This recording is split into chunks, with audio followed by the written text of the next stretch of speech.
يا مرحبا ويسعد اوقاتكم جميعا في حلقة جديدة من بودكاست هيا. اليوم 645 يوم للحرب، لازلنا بنفقد ارواح، لازلنا بنفقد اصدقاء. عشان هيك قبل ما نبدا الحلقة بدنا نترحم على شهدائنا وندعي كمان بالشفاء لجرحانا. طبعا احنا قاعدين بنحكي ب 645 يوم. كثير. مش كتير يعني. في عمر الشعوب هاي بتقوم دول وبتنزل صحيح. دول، واحنا لازلنا لحد الان في ظل اباده مستمره. طبعا احنا في كل مره في كل حلقه من حلقات بنكون احنا سعيدين انه احنا لسه عايشين، يعني مش أكيد. انه احنا لسه على الهواء. ونتمنى كمان ان احنا الحلقة الجاية نكون عايشين ايوه على طول يعني. ايوه. ان شاء الله. والمره هاي يمكن عندنا سعادتنا سعادتين انه احنا كمان حماده انضم لفريق هيا بودكاست، وهذا بالعكس شرف لي والله. هذا بالنسبه لنا شيء عظيم. وكمان معنا ضيف قدير وقانوني رائع وشاب من شباب المتميزين في قطاع غزه، معنا الاستاذ قاسم عفانه. حبيبي عمك. واحنا جايين زي ما احنا قاعدين نحكي كلام حلو لبعض، فهو هذا كلام بينم عن التضامن. فاهم علي؟ فاحنا اليوم بدنا ننطلق من هذا المنطق، بدنا نحكي عن التضامن. التضامن هل يعني احنا بنحكي برضو في موضوع التضامن، خصوصا انه قضيتنا هاي المرة انتشرت بشكل كبير في العالم. الانتشار صار وصل فنانين، وصل حكومات، وصل ناس اصلا ما بتعرفش في قضيتنا كانت. الحمد لله وصلنا لكل فئات العالم المجتمع. تقريباً. احنا بس بدناش نحكي عن التضامن الحالي وصوره، أكيد. احنا كمان بدنا نحكي عن كيف من الممكن ان يستغل الفلسطينيين على كل المستويات، سواء مستوى سياسي او شعبوي او موسيقي او دبلوماسي، هذا التضامن الدولي ما بعد انتهاء الإبادة. من سهل جدا، يعني أنا هيك بشوف، بعرفش إيش رأيكم أنتوا هتعقبوا على أكيد. الكلام، إنه أنا أستعطفك وأنا بعيط، إن أنا أستعطفك وأنا بنضرب. طب أنا هل يكفيني هذا الاستعطاف؟ مش يكون برضو التضامن آني، يعني بدناش يكون موضوع بس استعطاف فترة وبتعدي، لا بدنا نستفيد من هذا نحول الانتشار. التضامن من شكل موسمي بالضبط. يتعلق في الإبادة اللي احنا بنعيشها وفي الظروف اللي احنا بنعيشها لتضامن مستدام، بحيث انه نحول هذا الاشي لشيء يستفيد منه الشعب الفلسطيني، هو شيء يسر القضية الفلسطينية لنا تنحل. أكيد. وكمان إحنا لازم الفكرة إنه يمكن التضامن هذا كيف إحنا نترجمه أو نترجم أدواته، إنه هي على الأقل تبين إنه الموجود حاليا عندنا احتلال، يبين أحقية قديش تمام. أحقية إحنا خلينا نبدأ من النقطة الأولى. إيش بيعني لك التضامن؟ إيش يعني تضامن في عرف الشعوب يعني؟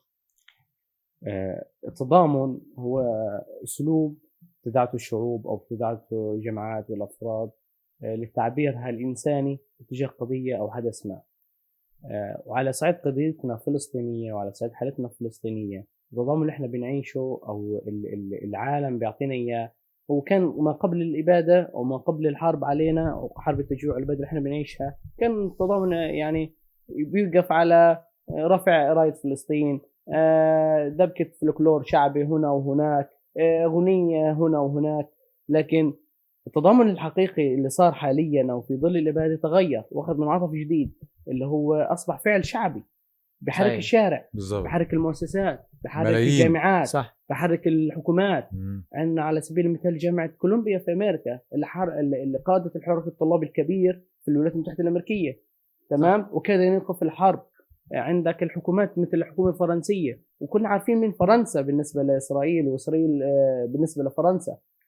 حكومة فرنسا هنا هيودينا لإشي تاني. بس أنا كمان بدي أشوف يعني حمادة، أنت كمان قبل ما تيجي على البودكاست كمان أنت واحد من الناس اللي كان يعني معلش أنا بدي أحكي هذا الوصف، بس أنت كنت واحد من الأدوات للتحشيد للقضية الفلسطينية.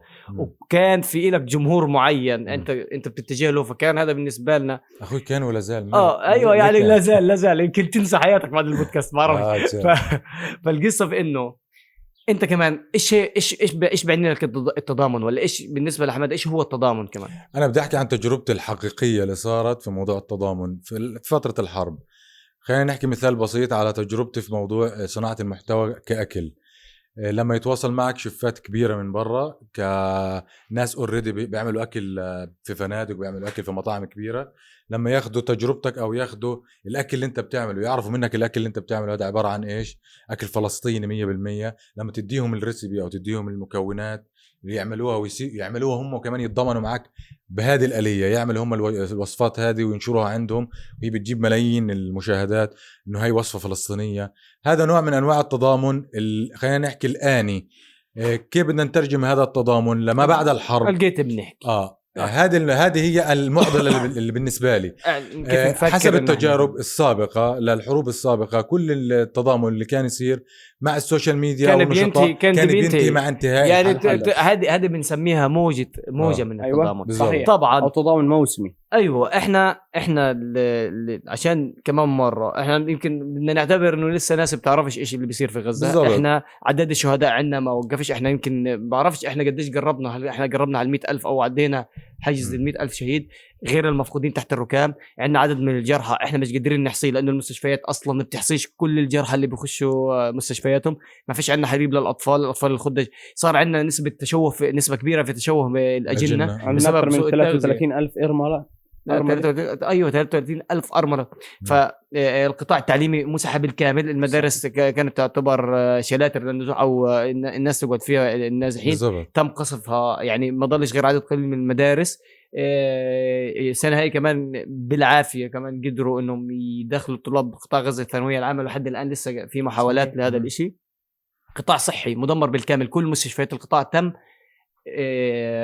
تدميرها او مش تدمير، في ما دمر بالكامل وفي ما حيد عن الخدمه. بس على الاقل قبل الحرب كان في حالات ما تتضاعفش بشكل مش طبيعي. احنا الان حاليا في حالات ما بيقدروا يستقبلوها. تمام. فايوه فالقصد هلقيت انه احنا وصلنا لحاله من الكارثه، فيش مياه شرب، فيش اكل، المعابر مغلقه، ما فيش.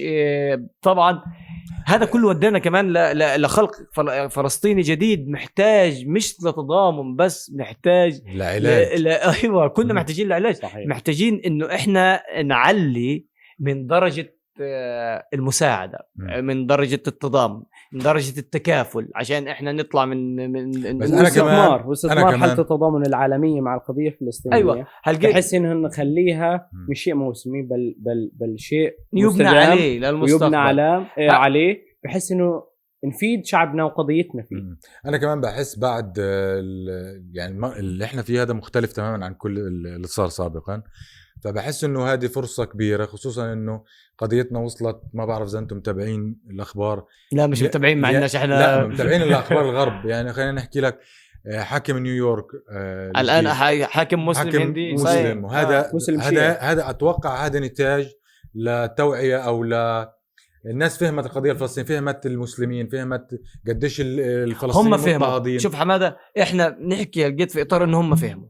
احنا اللي لازم احنا ناخذ ايش الاكشن. يعني ايش الاكشن، ايش الفعل. انت شايف يا قاسم الفعل اللي مطلوب منا كفلسطينيين بالاول، عشان ادونا المكونات بدنا نعمل هالطبخه. عندنا تضامن كتير ممتاز، عندنا بهارات التضامن كلها موجوده. بدي اعمل طبخة تضامن تخرج قطاع غزة من الوحل او القضيه. شوف هذا هي الرؤيه الاوسع كمان، انه كيف نقدر كمان انه احنا نركز على القضيه الفلسطينيه ويكون يصير التضامن اوسع واشمل. يعطيك العافيه حبيبي. انا حابب يعني احكي بشويه اسهاب، يعني اتفصل شوي. هذا القاسم قاعد بلمح انه بده ياخذ كل الحلقه. لا شوي بس علشان اقدر يعني ما تغديناش. وطبعا بمناسبه ما تغديناش، احنا بنحكي في اكثر من نص الشعب الغزي الان قاعد بدون طعام. صحيح. لانه المجاعه بتضرب قطاع غزه باقصى حالاتها من تقريبا 3 شهور. وحابب احكي كمان انه الناس طبيعيين اغلبهم يوميا بياكلوا دقه من غير زيت. يعني انا بشكل شخصي يوميا دقه مش عارفين نركز في التضامن حتى تشتري غير الدقة. فبدناش نلوم أكرم على أنه أي شيء ممكن يعمل في الحلقة أو أما أنا ما شاء الله علي عاقل. تمام. أنا برأيي الشخصي يا أكرم إنه المسؤولية الأساسية تقع على عاتق السلطة الوطنية الفلسطينية، متمثلة في جهازها المنوط به العمل في الخارج، اللي هو وزارة الخارجية والشؤون المغتربين، من خلال عدة أدوات ممكن تشتغل عليها. إنها تعمل لجنة للتواصل مع المجتمع الغربي، تتولى لجنة التواصل مع المجتمع الغربي التواصل مع الفنانين، المشاهير، النشطاء، أكيد. العالميين، الداعمين والمتضامنين مع قضية فلسطينية، لعدة أسباب. السبب الأول بأنه المتضامن الغربي هذا او المتضامن العالمي هذا لما يشوف انه الجهه الفلسطينيه الاساسيه متمثله في هيئتها الرسميه بتتواصل معه وبتناقش معاه الموضوع وماخذه تضامنه على محمل الجد بل على تقدير واحترام، فهذا المتضامن ممكن يتحول من متضامن الى مؤثر ولا فعلا فاعل اساسي في عمليه التضامن في الغرب وفي الخارج وليس بشكل موسمي. هذا يعني بالضبط، هي ادوات ضغط بتضلها مش بس للحكومات، كمان للجهات المعنيه الاساسيه في التاثير. مثلا خلينا نحكي على البرلمانات السياسيه، انك تاثر عليهم من خلال جهه رسميه معترف فيها من دولتنا. التواصل اتوقع حيكون كتير سهل ورسمي، خصوصا انه من دوله لدوله عندها سفارات وقنصليات، وعندها والتواصل الشبابي هنا بيكون اسرع واسهل في التواصل. صحيح، خصوصا انه زي ما انت قلت المشاهير والمؤثرين هذول واصلين مراحل كتير كبيره في التواصل مع فنانين برضو كبار، وكمان مع رؤساء وسياسيين برا. صحيح، فلما يتواصلوا معهم من جهة رسمية بصير الموضوع أسهل، حتى في الإنجاز أسهل في الاستفادة من هذا التضامن، وبتحويل التضامن من شيء آني أو موسمي بالزبط. يتعلق في الإبادة أو في الحرب اللي احنا بنعيش فيها ليش مستدام. بدي أقول على جزئية معينة، خلونا أخذ وقت فيها 3 أيام. لا خلاص خذ باقي الحلقة. الحرب اللي احنا بنعيشها اللي حرب الإبادة وحرب التجويع خلقت وعي جديد في الوعي العالمي. أشرح لكم إياه بشكل أكبر. لقيت هؤلاء الشباب الغربيين اللي عايشين في أوروبا وفي أمريكا على وجه الخصوص متربين على قيم الديمقراطية والحريات وحقوق الإنسان واحترام الآخر، وإنه كلنا نعيش في بيئة إنسانية. تمام. لما يشوف هذا الشخص أو هذا الشاب الناشط اللي عايش حياته إنه الحكومة اللي هو انتخبها أو الحكومة اللي موجودة بتمثل بلده تدعم دولة كيان إسرائيلي في إبادتها في عملياتها العسكرية ضد الأطفال والنساء والشيوخ، ضد البنى التحتية، ضد البنى التعليمية، ضد البنى الصحية، ضد الإسعاف، ضد الدفاع المدني، هذا الوعي بيتغير. إحنا أنا بقول أنا هذا رأيي، إحنا على مشارف جيل جديد من الغرب. صح. حيغير صح. نظرة العالم كله للقضية الفلسطينية. أعتقد كنا نحكي قبل الحلقة على عمدة نيويورك الجديد أصلا.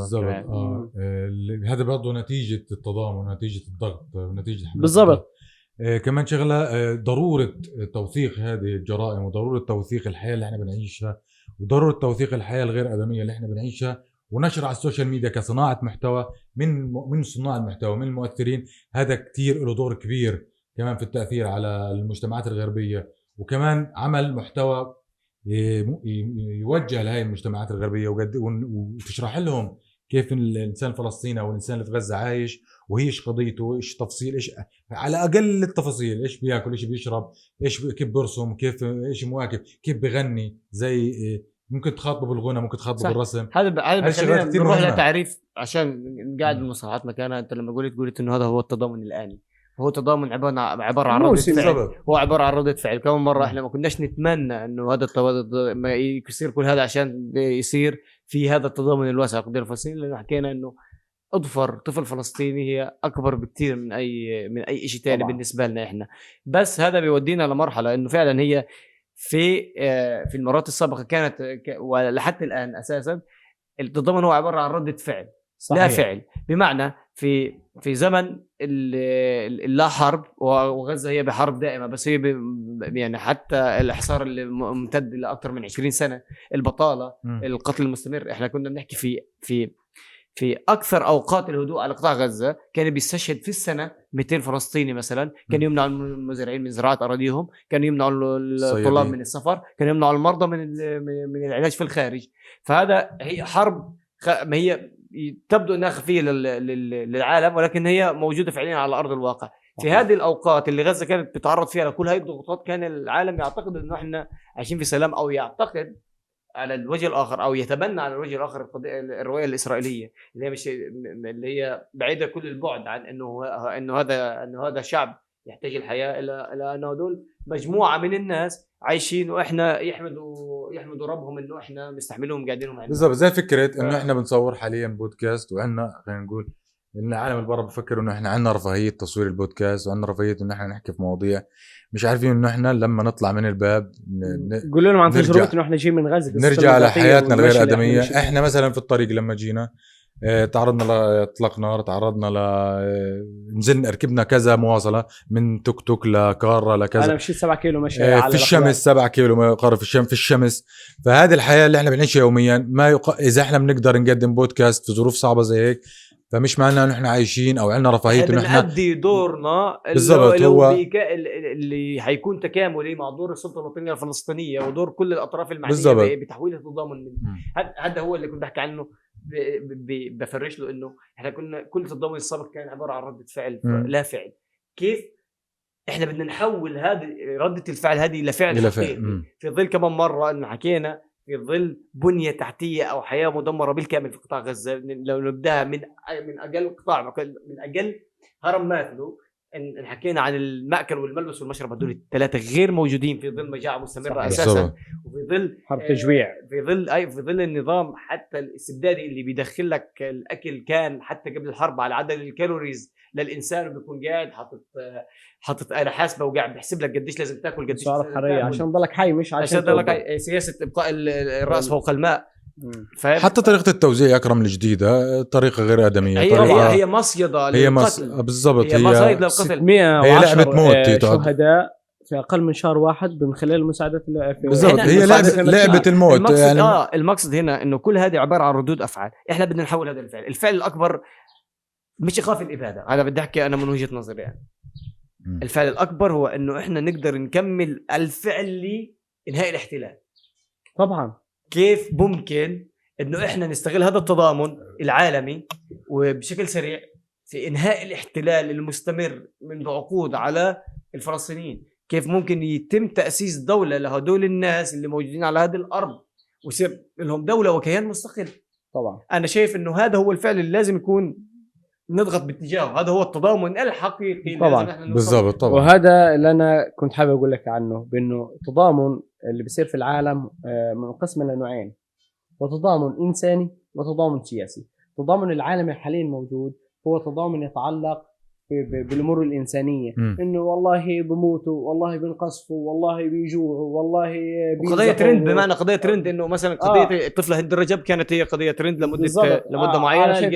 لما بيجي طفل جديد يروح كلها قضايا تتعلق بالتضامن الانساني. هنا ضروري جدا التضامن السياسي، لكن انه نحول التضامن الانساني هذا الى تضامن سياسي. بمعنى رأينا الحراك الطلابي الذي حصل في أمريكا، جامعة كولومبيا.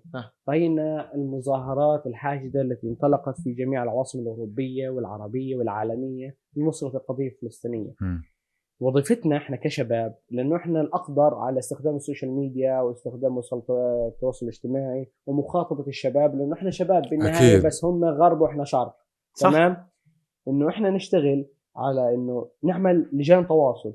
انا قلت قبل شويه انه السلطه الفلسطينيه تتولى لجنه التواصل مع المجتمع الغربي على فكره موجوده. طب اقول لك شيء مهم، في حاجات احنا ما بنعرفش جوا السلطه الفلسطينيه، وهذا مش جهلا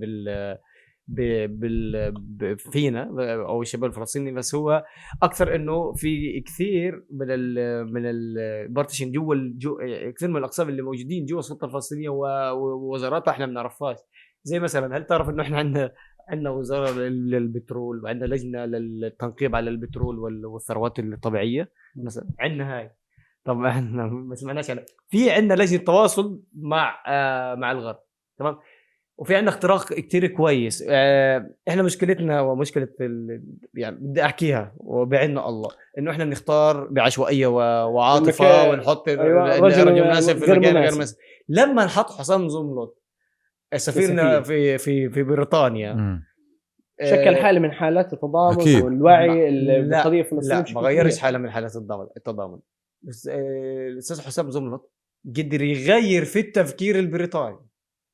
قدر من جوا دولة الانتداب اللي كانت جوا الدولة اللي أعطت العهد والوعد للإسرائيليين بيعطوهم هذه الأرض لهذه الدولة على أرض فلسطين. قدر يغير هذا الفكر داخل هذه الدولة. غير فكر، ما غيرش نوع تضامن. بدأ يغير في البرلمانات، بدأ يضغط باتجاه سياسات، بدأ يسهل أمور كتير على القضية الفلسطينية، بدأ يصير مناظر شرس لمحاربة الرواية الإسرائيلية ويحمل الرواية الفلسطينية. انت شايفها حقيقيه مش شايفها حقيقيه، انا شايفها حقيقيه مش شايفها، احنا كلنا شايفين هذا احنا ما بننكر انه هو انجاز كبير وانجاز طبعاً. قوي، بس هل هذا بيترجم يعني هل العالم يترجم لفعل؟ خلينا نديك مثال بسيط. لحد الان اقول لك شغله، لحد الان لا. خلينا نديك مثال بسيط. ليش؟ لانه لسه هذا العالم يعيش على القوي ياكل الضعيف. بمعنى لما احنا كل دول العالم تجتمع على وقف اطلاق نار على قطاع غزه في مجلس الامن ويجي الفيتو، طول ما في فيتو طول ما هذا العالم حيعيش في غابه. ما هنا الفكره. يبقى كيف بدنا نغير سياسته، بدنا نغير برلمانات طالما القرار معروف او الهيمنه معروفه. نديك مثال بسيط على رئيس الخارجيه البريطاني لما طلع حكى رفض اللي بيصير في غزة، أول مشكلة صارت مع الكيان دخل بخراته على الكيان يحمي. أيوة. فأنت إيش يعني؟ أنا ما بعرف يعني هذا السياسات السياسة هذا مش تضامن سياسي، هو متضمن هو الضمن عسكريا. أيوة. الضمن معك أنت إنسانيا حتى ما تضمن سياسيا ودعمه. انت ما ضمن معك هذا بوريك اعلاميا. فهنا هنا الاشي اللي انت لازم تكون على الاقل وعي له، على الاقل فاهم انه كل العالم مش راح يقدر يعمل اشي من ناحيه برلمانات ومن ناحيه سياسات. أنا لما قلت التغيير يجب ان يكون توعيه شعوب، توعيه شعوب وتوعيه اجيال.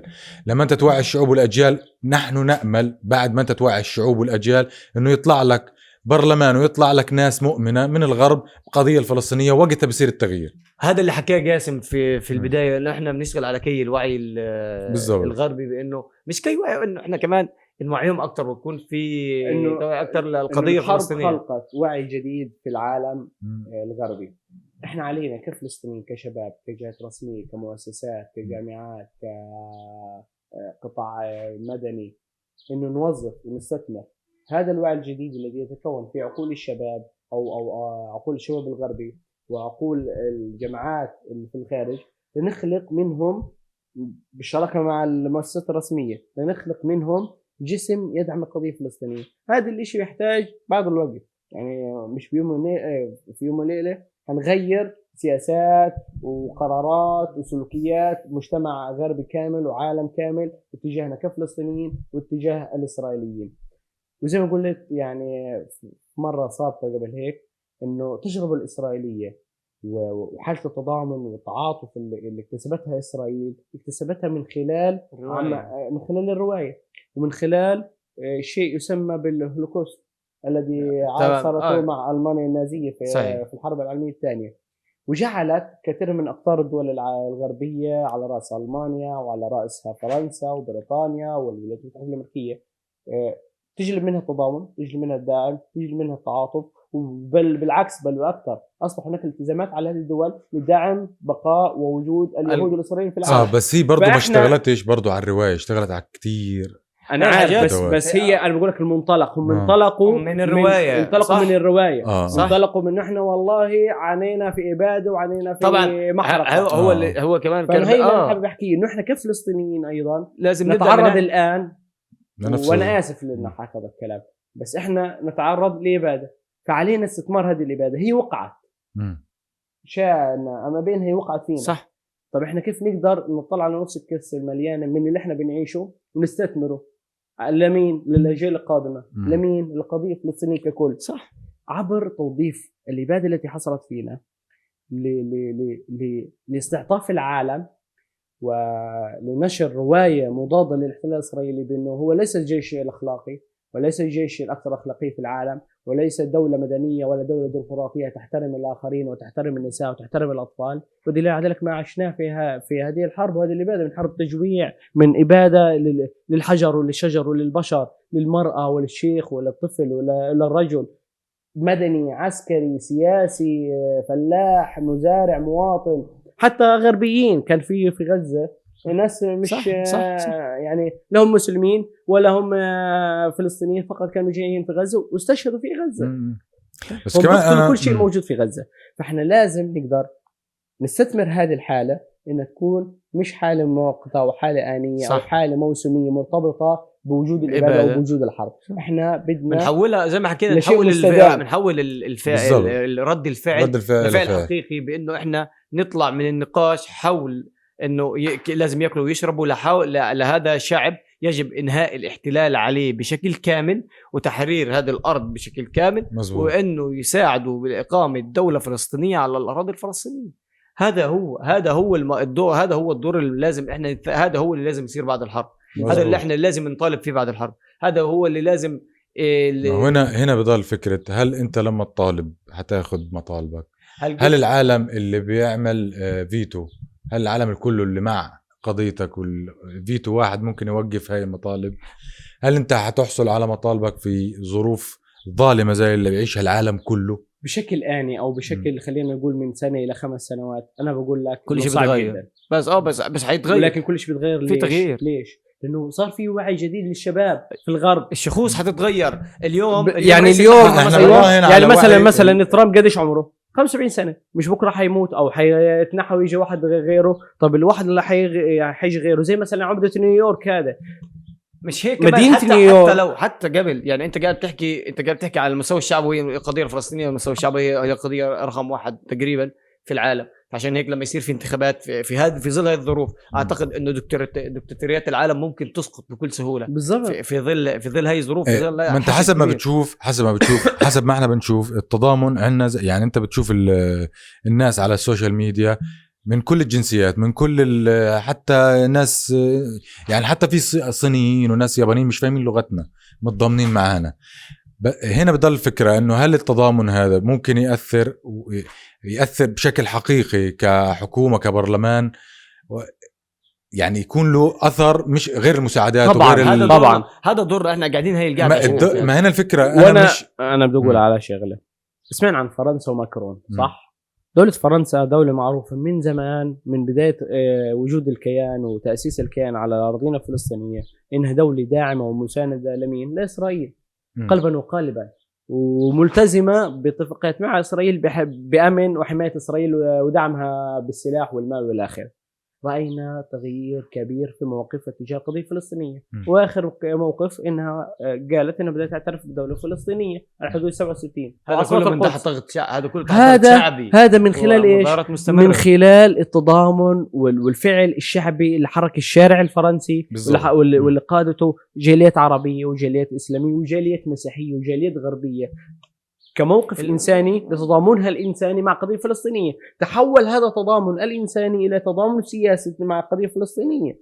ممكن خلى البرلمان الفرنسي وكثير من أنصار البرلمان الفرنسي نواب البرلمان الفرنسي ينادوا بأنه إحنا بدنا نعترف بدولة فلسطين، بدنا نحضر تصدير ورسالة السلاح إلى فلسطين إلى إسرائيل.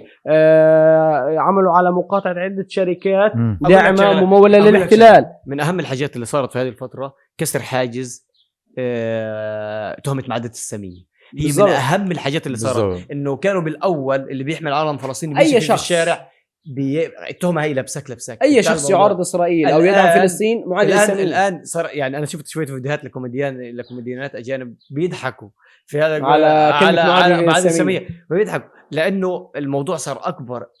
إسرائيل باللي قامت فيها هنا على أرض قطاع غزة هي معاداة للإنسانية جمع أكبر عشان هيك في العصر الحديث. عشان هيك الفعل الإنساني حيكون أي نعم ضد روايتك، حيكون ضدك شخصيا، حيكون ضد كل فعل أنت بتعمله. فهذه وظيفتنا كشباب، ووظيفة سلطتنا الفلسطينية والجهات الرسمية الفلسطينية في توظيف هذا الخطاب العالمي وهذا الخطاب الشعبي وهذا الخطاب الإعلامي الغربي والعالمي بشكل عام لدعم الرواية الفلسطينية، لدعم الحق الفلسطيني في الوجود وفي البقاء وفي الاستمرار، بأنه للفلسطينيون حق، للفلسطينيون أرض، للفلسطينيون دولة، للفلسطينيون حكومة وشعب قادر على تقرير مصيره. فهذا اللي احنا لازم ننادي فيه. خطوات اللي احنا ننادي فيها لازم يعني نتطرق لعدة مستويات. المستوى الأول أنا قلته قبل شوي اللي هو المستوى السياسي. المستوى الثاني اللي هو فينا نقول عنه المستوى الشعبي، تواصل القيادات الشعبية والكوادر الشعبية المدنية مع قيادات العمل المدني في المجتمع الغربي، مع حركة BDS اللي هي حركة المقاطعة العالمية، مع النشطاء الإعلاميين والفنانين والمسرحيين والفنانين هذول اللي بيدعموا القضية الفلسطينية، دعوتهم لزيارة فلسطين بالضبط على حساب السلطة الفلسطينية وعلى حساب الشعب الفلسطيني. والله ما معانا، والله ما عارف، بس احنا والله ما معانا نعمل لهم دعوات. انا اقول لك لا مش غلط فيه صح، مش غلط، معناش يا صاحبي. معناه انا هذا هذا يعني. الفندق شغال ممكن سيبنا هم يجوا على غزه يشوفوا الدمار وبعد كده لا انا بمزح ولا فندق شغال. ايوه يعتبر انه اقوى شهادات اصلا يعني كمان اللي غيرت في الراي العام الغربي. اقوى شهادات هي شهادات الاطباء اللي كانوا موجودين هنا صحيح بالضبط والعاملين في القطاع الانساني اللي كمان بيشوفوا اللي قاعدين بيرفعوا تقارير كل يوم. عشان هيك انا بقول لك بيصير تغيير سياسي مش اليوم مش بكره كمان شو يعني بالضبط. هو وعي أيوة. الشعب بس. انت بتبني جيل ثقافه في ثقافه أيوة. عالميه قاعده تتغير. صح. الحرب اللي صارت علينا هذه الاباده وهذا التجويع المرير الذي يعني لم يحصل في العصر الحديث كله مثله من الحرب العالميه الثانيه من 1945 الى اليوم. لم تحصل مذبحه ومجزره وتجويع بهذا الشكل على 2 مليون بني ادم بهذه الطريقه. فلذلك اللي احنا بنقوله بانه في ثقافه عن جد قاعده تتغير. اصبح هناك شرخ في الثقافه العالميه الغربيه لانه ذاك الانسان الغربي متربي على قيم مختلفه عنا. هي قيم الانتخاب وقيم الديمقراطيه وقيم حقوق الانسان وقيم الحريات وقيم انه انا بقدر اختار الرئيس اللي يمثلني ويمثل مطالبي ويمثل ثقافتي ويمثل وعي ويمثل مين انا. هؤلاء الشباب انا هذا هو رايي بان القضيه الفلسطينيه سيصبح لها جماعات ولوبيات ضغط عالميه في الدول الغربيه لدعم القضيه الفلسطينيه. ليش؟ لانه الثقافه قاعده تتغير. اصبح واضح بانه يعني الظلم على أيوة. واضح كمان صار في نماذج لبعض البرلمانات. يعني البرلمان الايرلندي صار نموذج لبقى البرلمانات في العالم. يا جماعه اطلعوا ايوه. عشان هيك اسبانيا كمان ردت فعلها بطلوا يخافوا البرلمانيين بالضبط. صاروا يشوفوا شافوا انه الناخب حيتاثر رايه. ايوه حيتاثر باللي الناخب بتغير رايه. فاهم علي؟ لما يلاقوا انه هذا الناخب بدا يتغير رايه وهذا الناخب اللي انا بحكي في صوته بالضبط. ممكن جدا اصلا يا حماده وجاسم انه يكون هذا البرلماني اصلا كان عنده هذه وجهه الراي وكان يخاف يحكيها. بالضبط. الان قدر يحكيها ويطلق عنان لانه يحكي وجهه نظره داخل البرلمان لانه لقى فعلا انا مش في ناخبين موجودين. وممكن كمان حاجه ثانيه يعني انا بدي اروح معك الى أسوأ من ذلك انه ممكن يكون هذا البرلماني او هذا السياسي او هذا صانع قرار في البلد الغربي مش مع قضيه فلسطينيه اصلا ومع اسرائيل قلبا وقالبا. صح. ولكن لما يشوف انه الناخب الغربي تاعه الناخب تاع بلده حيتاثر حيروح منه وصوته حيروح لواحد غيره، لا حيصير ينادي بافكار من ناحيه سياسيه مش من ناحيه انسانيه. يعني على انه هو بده يكسب لانه السياسه بالنهايه لغه مصالح. حيروح باتجاه ارضاء الناخب الغربي هذا المؤيد للقضيه الفلسطينيه المؤيد عشان للمعاناه اللي احنا بنعيشها والذي يرى في اسرائيل دوله ابرتهايد، دوله فصل عنصري، دوله ارهابيه واجراميه تمارس اباده وتجويع بحق مدنيين. عشان هيك يمكن نبدا بالتضامن القاعدي او نبدا من القاعده اللي هو الارض الاول، القاعده الشعبويه اللي انت يا حماده بتخاطب معظمها لحد اليوم. انت عندك متابعين بشكل كبير من الغرب، وهذه القاعده الشعبويه والقاعده الجماهيريه الشعبيه هي احد ركائز العمل السياسي اللي موجود في الغرب. احنا يمكن نفهمش هذا الكلام، ما حسيناش فيه لانه احنا شويه غلابه. اخر انتخابات خدوها هي انتخابات عارف الصف، لما انت تنتخب عارف الصف وزن كاس كانت انتخابات اساسا يعني صاروا يحطوا خاوه يحطوا الاول على كمان شغله. اغلب الاشخاص اللي بلاقيهم متضامنين معنا ناقمين على حكوماتهم بالحرف الواحد بيجيني مسجات انه حكوماتنا ضعيفه بكل لغات. يعني مرات انا بترجم لغات غريبه من الكومنتات بحب اقرا انا ايش بيكتبوا انه الحكومات ضعيفه او حكوماتنا متواطئه او حكوماتنا. يعني هذا معناه مش يعني هذا مش شيء بسيط اصلا انه مواطن يوصل لهي القناعه انه يفقد ثقته في نظام الحاكم. أيوة. وقتها بده يعمل زي ما حكى جاسم انه بده ينادي الصوت الشعبي، صوت الشعب اللي هو عشان يكسب فكره عشان يكسب حتى لو هو مش مقتنع. وبالتالي هي هذه انا بحسها برضو من الانجازات او من الاشياء اللي منيحه اللي صارت، انه الشعب او الشعوب صار في عندها وعي كامل. انا بحكي لك عن ناس يعني مش كومنت او اثنين او انا بقرا أنا بشكل متواصل مش بس عند كل في السوشيال ميديا. الشعوب ناقمة على حكوماتها، وفعليا هم ما توقعش حدا حضر زمن الإبادة راح يعيش في نفس الحياة السياسية. يعني ككوادر مدنية، ككوادر سياسية مع صناع القرار اللي هم متمثلين في وزارة الخارجية والجاليات والمؤسسات والقنصليات الفلسطينية والرسمية والغير رسمية أيضا، إنها تعمل على توظيف هذا الإشي على مستوى استراتيجي وبعيد المدى، بأنه نضل نتواصل مع هؤلاء الشباب، مع هذا المجتمع، مع هذه الثقافة اللي بدأت تتبلور، وننميها بشكل أكبر وأكبر وأكبر حتى نوصل للغاية الأساسية من اللي احنا حابين نعمله، هذا اللي انت قلته قبل شوية، لو إنهاء الاحتلال بفعل التضامن الدولي والغربي والعالمي مع قضية فلسطين ومع الحق الفلسطيني، ومع أن الفلسطينيين حق في إقامة دولتهم وتقرير مصيرهم على أرضهم الوطنية الفلسطينية. أكيد.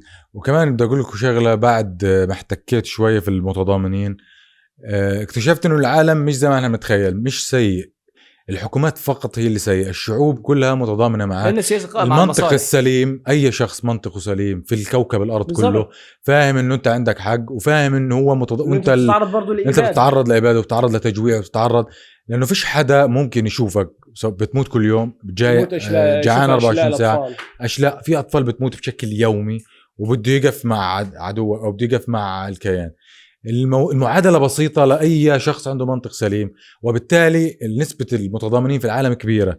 وأنا كنت بفكر إنه العالم كله أشرار وكله ناس، بس الأشرار معروفين هي هم شلة مصالح مسكين العالم حتى فقط. اليهود نفسهم مش كلهم أشرار. يعني رأينا تحركات كثيرة شبابية ودينية أيضا من المجتمع الإسرائيلي والمجتمع اليهودي ضد الإبادة، وضد التجويع وضد حكومته. انت استفزيت الداخل شعبك. ليش لانه هو فعلا تجاوز كل الخطوط الانسانيه الدينيه الاخلاقيه السياسيه الممكن انت تعملها حتى لو على عدوه. صح. يعني انا في حركه شبابيه اسرائيليه بتنادي باقامه الدولتين، حل الدولتين، وحركه بتدعم القضيه الفلسطينيه والشعب الفلسطيني وضد الاباده. في كمان حركة تانية إسرائيلية بتنادي في الدولة الديمقراطية الواحدة اللي ضم يعني كامل أراضي فلسطين التاريخية لنعيش فيها بسلام. أي نعم هذه الأمور ممكن كثير من الفلسطينيين لا يتقبلوها ولا يرضون فيها، لأنه هذا برضو فيه انتهاك للحق الفلسطيني أكيد. وانتهاك للعدالة الفلسطينية، لأنها مش هذه العدالة ومش هذه هي مفهوم الحق والمساواة. ولكن أنه تخرج أصوات كهذه من مجتمع عدو إلك أو مجتمع يمارس عليك الإبادة، هذه برضو يعني زي ما يقولوا اختراق كبير في صفوف المجتمع اللي بيمارس عليك الإبادة. صح ولا لا؟ صح. احنا طب خلينا نكون يعني نحكي عن انه عندنا قطاعات كتير تدمرت، فاحنا كمان مثلا التضامن، انت شايف التضامن في الاعلام كيف ممكن يكون التضامن في الاعلام؟ كيف احنا نستغل التضامن الاعلامي بالشكل الحالي؟ الاعلام بشقيه الرقمي والفائده والتلفزيون وهذا، في انه احنا كيف ممكن يعني نضل مستمرين ما بعد الحرب مثلا. اديك مثال بسيط. العالم كله بيعرف انه حاليا، والواقع بيحكي كمان انه احنا في ظروف صعبه، وانه ما في مجاعه، انه في مجاعه وانه الوضع كتير صعب، وهذه حقيقه احنا بنعاني منها. يمكن احنا وزننا خفت كتير في الفتره هاي. في اكل في البلد بس بكميات قليله جدا جدا، لا فقط حي بالضبط، لا خليك تشبع لكن المؤسسات مصره انه توجه خطابها الاعلامي انه لسه في ناس بتعمل اكل، لسه في ناس، وكمان هم اجنداتهم وصفحاتهم تاخذ هذا الاكل اللي بنعمل في الظروف هذه وبتروج انه لا في اكل في غزه.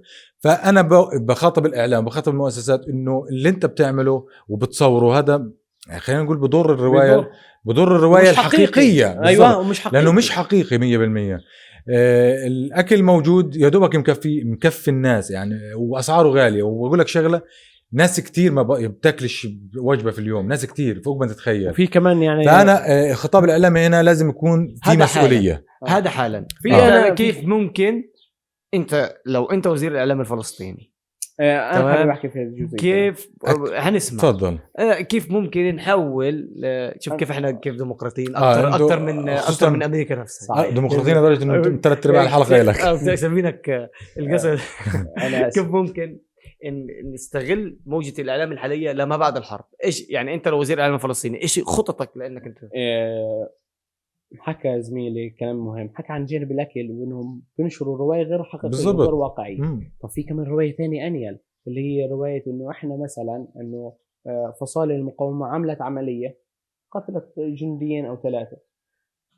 كل قنوات الاعلام والقنوات الرقميه بتاخذ هذا الخبر وتتناسب انه في مئات نفس وعشرات الوقت الشهداء يسقطون في بالتوازي نفس مع الوقت. هذا بيسيبوا هذا الخبر وبيخلوا الخبر الرئيسي والعنوان الرئيسي للصحف ولا القنوات الرسميه والقنوات الاخباريه والوسائل الرقميه والسوشيال ميديا انه هذا الخبر هذا بالشكل الحالي. انا لو وزير اعلام فلسطيني كيف بدي يعني استغل كل هذا التضامن وحتى التضامن الغربي في القنوات اللي كانت مدعومه من اسرائيل بشكل مباشر زي فوكس نيوز وغيره، زي بعض البرامج التوك شو اللي موجوده في امريكا اللي صارت بيرس مورغان صار بشكل دائم. كان بالاول ضد الروايه وكان بقول لك ما فيش فلسطينيين بيموتوا اصلا، فاهم؟ صحيح. الان انت صار عندك تحول في الخطاب الامريكي، كيف انا بدي استغل هذا التحول في هذا الخطاب ما بعد الحرب؟ تشكيل حمله شعبيه وطنيه شبابيه رسميه ايضا مدعومه رسميا على راسها وزير الاعلام او القائم باعمال هذا المستوى بمهاجمه اي شخص بينادي او بيقول او بينشر حاجات غير واقعيه. ذباب الكترون يعني ذباب الكترون. انا بعاني منه. هذا هو العقل الفلسطيني. دير بالك انا بعاني من الذباب الالكتروني، دير بالك فتذكروش فيه. دائما لكل روايه لازم يكون في تضاد لهذه الروايه. فاحنا اذا ما عملناش هذا الشيء نعطيهم مساحه من الحريه يعبروا. يمكن انا شايف انه انت تبني نماذج شبابيه تكون قادره على الحوار موجوده في امريكا، ان احنا نهتم اكثر. اقول لك السفارات اللي موجوده برا تهتم اكثر بالطلاب اللي موجودين في الخارج، يكون في لهم لقاءات دوريه دائمه. احنا عندنا طلاب رائعين مجالس الطلبه اللي برا هاي، هذول يكون احنا موجودين وتواجدنا. هذول الناس ممكن يطلعوا على القنوات الثانيه، ممكن لانه صار في قابليه لهذه القنوات انه يستقبلوا الفلسطيني وانه يقعدوا يحكي روايه. صحيح. فيمكن احنا نطور في الكوادر هاي اللي موجوده، هي تدينا. هو تطوير الكوادر مش كافي في اي شيء. خلينا احكي لك، انا حسب ما بشوف، حسب ما انا متابع، في كوادر كتير واصله مرحله كتير منيحه، بس التغيير ما بصيرش غير من السياسات، غير تغيير السياسات مختلف. يعني تغيير السياسات ادواته مختلفه. حملات الضغط والمناصره بيكون لها هدفين، هدف التوعيه وتغيير سياسات. احنا لقيت في مرحله التوعيه. تغيير السياسات بده وقت كبير، بده تغير جيل كامل او بده فترات طويله. يعني انت بتقول لو ان وزير الاعلام ايش بدي اعمل، مش هعمل اكتر من اللي حكاه جاسم. نجيب ذباب الكتروني؟ لا مش ذباب الكتروني، بس احنا لازم ندعم الروايه الحقيقيه. الروايه الحقيقيه برضه بدك حدا يدافع عنها. احكي لك شغله بدون اي تهاون. بدي اقول لك شيء مهم، بس انا هيك قصدي. احكي لك شيء مهم. انا بالنسبه لي، انا يمكن الشراسه بالدفاع هي احد اسباب انه القضيه الفلسطينيه او الروايه الفلسطينيه بانحدار، لانه احنا بكل سهوله بنقدر نحكي بكل سهوله. اقول لك شغله كمان مره، هو حسام زملت هو نموذج من النماذج بالضبط. هنا لا بيزعق ولا بخبط ايده على هنا الفكره. انا ما قلتش تكون زي فيصل قاسم عشان هيك بحكي انك انت لما تكون مدعم بكفاءات موجوده تقدر تحكي وتحكي بلسان الروايه. هو واحد من اسمع، التغيير كمان مره، التغيير ما بيجي، تغيير السياسات بيجي من الضغط. انت حكيت انه احنا قاعدين في توعيه، احنا قاعدين بنحكيش في توعيه كمان، نحكي عن تضامن مؤقت ممكن ينتهي مع الحرب. احنا بدنا نخلي هذا التضامن يعيش اكثر. واحنا بعد هيك بعد ما تخلص هذه الاباده، اتوقع يعني انا شايف انه احنا بنبطل نحكي عن هاي الاباده، نصير نحكي عن الاحتلال بشكل عام، نصير نحكي ايش صار فينا من بدايه العالم لحد اليوم، من بدايه النكبه لحد اليوم، يصير هذه روايتنا اللي احنا نتبناها بالضبط، ويصير ننشر هذه الروايه عشان احنا نقدر بعد هيك ناخذ اللي احنا بدنا اياه، انه احنا ننهي هذا الاحتلال بشكل كامل. هذا كان قصدي، انه احنا بس انا بتوقع في المرحله الحاليه مش هناخذ اللي بدنا اياه. اقول لك شغله، وفي شعوب ضلت حركه التحرر لاكثر من 100 عام عشان تقدر تتحرر. بالضبط. هنا الفكره انه موضوع التوعيه كتير مهم. موضوع انك انت توعي المجتمع الغربي بقضيتك، مفروض يضل لاخر نفس. مسم الخير اخواتنا المصريين بقول لك الزن على الودان اقوى من السحر. بالزبط. يعني ضلك هذا كتير مهم. زي ما انت قلت، هم بدوها من خلال الروايه، بعدين اشتغلوا على كل الاصعده. احنا صحيح، احنا ممكن هجي شغالين على الروايه بس مش شغالين على اي صعيد ثاني، لان انت مش قادر تعمل شيء. هي هنا المشكله. يعني في عندنا مشكله احنا بصراحه. المؤسسات الرسميه الفلسطينيه مش نشطه على مستوى الحقيقي والفعال المنوط بها، لانه هي مش حره. هي المؤسسات الفلسطينيه مش زي ما انت فاهم يعني عشان انت قصدك التمويل المشروط بالضبط. هي مش حره او هي مش يعني مش صاحبه قرار 100% في اي شيء. يعني ما ظنيش حدا بيكون حابب انه يديك راتب 30% 50%. ما ظنيش حكومه تكون حابه هيك الا اذا في سياسه فرضت عليها هذا الموضوع، او مش سياسه او وضع اقتصادي فرض عليها هذا الموضوع مخليها هي تتصرف هذا التصرف. اما لو هي حره بمدخراتها، حره بالدخل اللي بدخل عليها، حره بالانتاج تبعها، هل هي بتحصل ضرائبها، هل هي كان هي بتقدر صاحبه قرار. بس هي مش صاحبه قرار لا في الداخلي في انتاجها ولا في تعاملها مع. هذا ليش بودينا يعني احنا كثير غلابه انه احنا فعلا بندور في حلقه مفرغه تحت يعني احتلال. عنوانها الاساسي، عنوانها الاساسي الاحتلال بالضبط.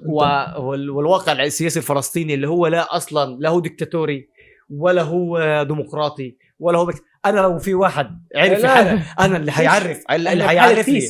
هيعرف الحالة السياسية الفلسطينية، يديني تعريف للحالة السياسية الفلسطينية من بداية مما بعد يعني لحد اليوم. يديني تعريف بدي انتخبه، بدي اقول هذا هو رئيس فلسطين القادم.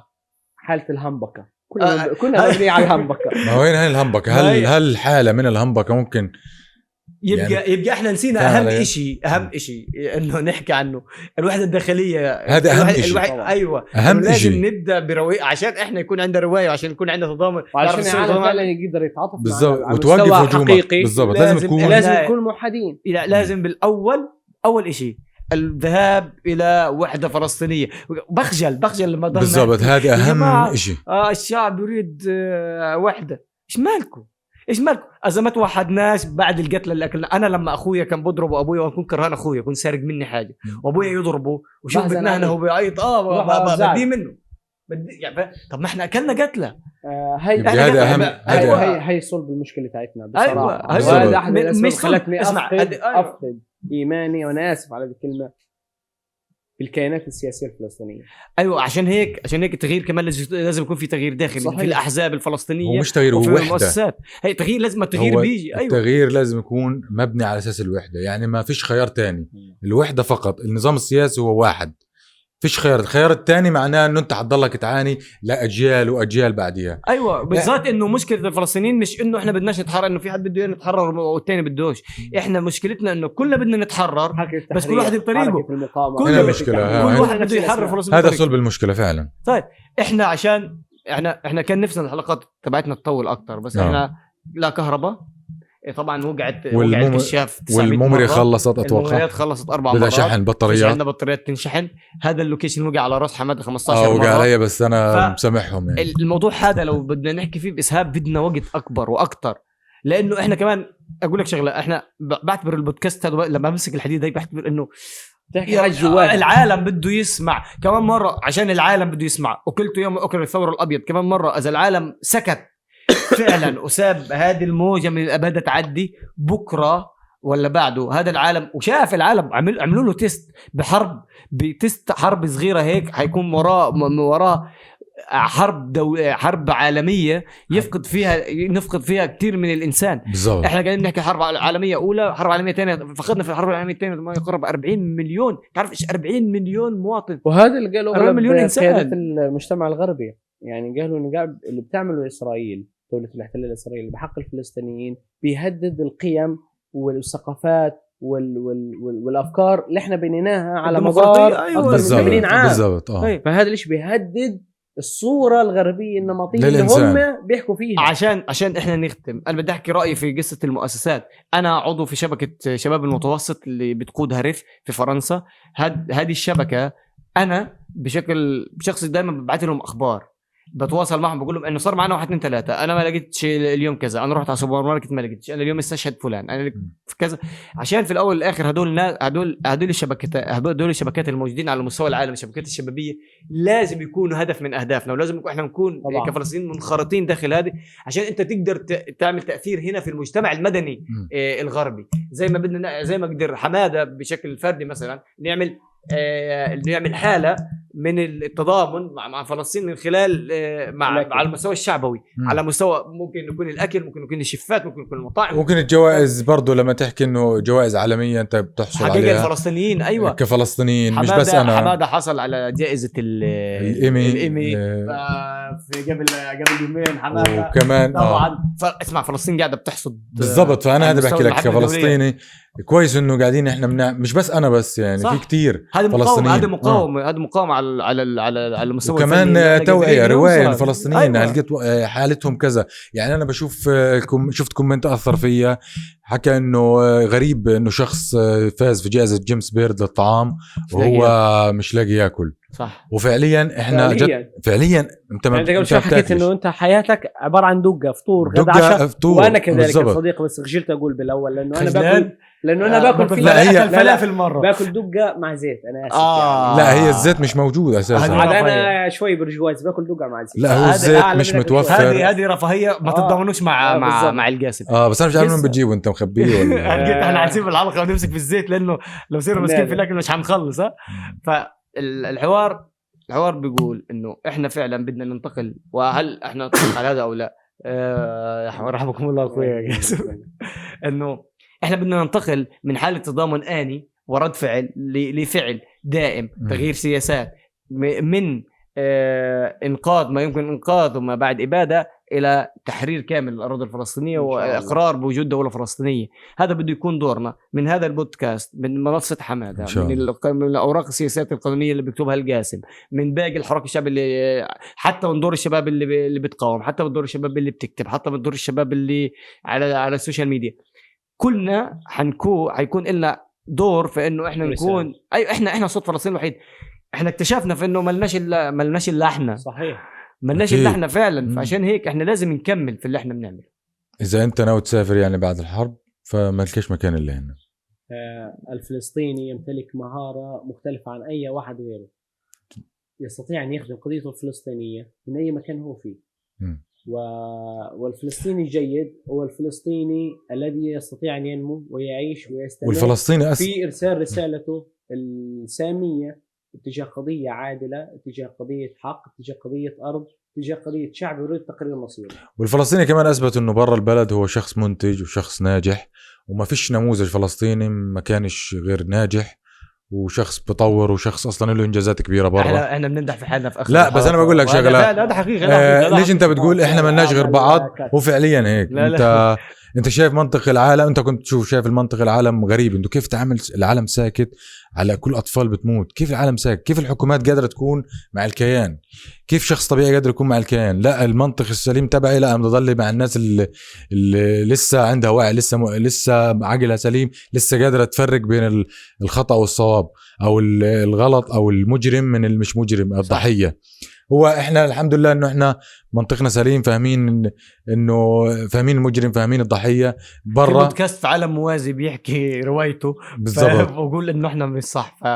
بالضبط. احنا لازم نضلنا مستمرين انه احنا نضلنا نحكي وصوتنا يكون عالي. فانا مستحيل في يوم من الايام بحس انه اقدر استقر برا غزه، لانه مش عارف اذا حقدر استوعب انه كيف الناس اللي برا شايفين كل هذا الاشي اللي بيصيروا ساكتين يعني، او كيف الحكومات اللي برا شايفين وساكتين، او كيف بدروا مثلا اتعامل مع حكومات وتعامل مع هم شايفين هذا وحتى تقرير او اللي هو وكالات الانباء تاعتهم مش واقفه بالمقام او مش متحيزه للفلسطيني بشكل كامل.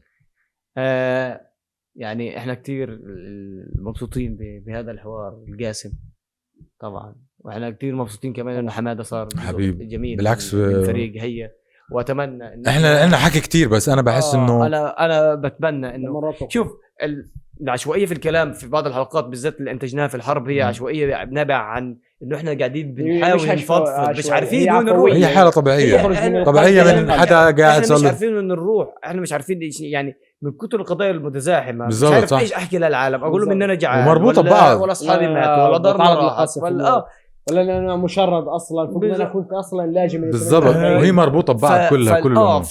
فالواحد مش عارف يعني احنا لو اديتونا فوق الوقت مش برضه مش هنخلص نحكي. فنحكي للجميع في الختام انه يا جماعه استمروا بحملات الضغط والمناصرة، استمروا بالمقاطعة، المقاطعة والمقاطعة التجارية هي من أهم وأقوى الركائز. أيوة، المقاطعة وكمان السياسية، ودعم المنتج الفلسطيني بشكل اللي مش موجود أصلا حتى. اللي برا. إذا في كولا لقيت اسمها فلسطين عادي، لو دعمها ممكن يدعم فكرة، يدعم فاهم. يعني القصد إنه أنت يجب على الشعوب تشرب. أن تستمر، ولازم يكون النفس طويل زي ما قالت شيرين أبو عاقلي، وإنه إحنا لسه مستمرين، والشعب الفلسطيني حي، الشعب الفلسطيني حي، الشعب الفلسطيني حي. ويا مرحبا، بيسعد أوقات. يعطيك العافية.